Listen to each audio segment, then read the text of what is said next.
இன்னைக்கு நம்ம பார்க்க போகிறது ஒரு பிரெட் ரெசிபி தான். இதை நீங்கள் தாராளமாக பிரேக்ஃபாஸ்ட்டாக எடுக்கலாம். இதிலே பேலன்ஸ்டாக எல்லாம் கிடைச்சிரும். Protein, carb, fat and fibre எல்லாமே இதில் இருக்கும். Next veg bread cheese omelette எப்படி பண்ணலான்னு பார்ப்போம். இதுக்கு நான் 2 முட்டை எடுத்திருக்கேன். கொஞ்சமாக சில்லி ஃப்ளேக்ஸ், உப்பு, மிளகாத்தூள், ஜீரகத்தூள், மிளகுத்தூள், கொஞ்சமாக கேரட், பச்சை மிளகாய், கொஞ்சம் தக்காளி, பெரிய வெங்காயம், கேப்சிகம், அடுத்து கொஞ்சமாக கொத்தமல்லி போட்டு எல்லாத்தையும் நல்லா மிக்ஸ் பண்ணிக்கோங்க. ஒரு தவால நெய் சேர்த்துக்கோங்க. இப்போ நம்ம மிக்ஸ் பண்ணி வச்சிருக்க முட்டையை தோசைக்கல் ஃபுல்லாக ஸ்ப்ரெட் ஆகிற மாதிரி சேர்த்துக்கோங்க.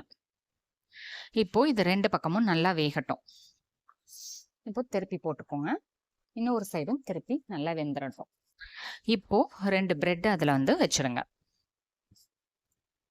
அடுப்பு சிம்லே இருக்கட்டும், இல்லைனா முட்டை கருகிரும். ஸோ இப்போ சீஸ் ஒரு பக்கமும் இன்னும் கொஞ்சம் வெஜிடபிள்ஸ் இந்த பக்கம் வச்சுக்கோங்க. இப்போ நான் வீடியோவில் காட்டுற மாதிரி ஃபோல்ட் பண்ணிக்கோங்க. இந்த எக்ஸ்ட்ரா எக்கை ஃபோல்ட் பண்ணி உள்ளே வச்சுருங்க. வச்சுட்டு சென்டராக இருக்கா இந்த பக்கம் இருக்க பிரெட்டை அது மேலே வச்சுருங்க.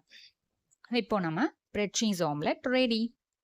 நீங்கள் பிரேக்ஃபாஸ்ட்டாக எடுத்துக்கிட்டிங்கன்னா நிறைய நேரம் பசிக்கவே பசிக்காது. நல்லா ஃபில்டாக ஃபீல் பண்ணுவீங்க. Thanks for watching. Bye bye. Take care.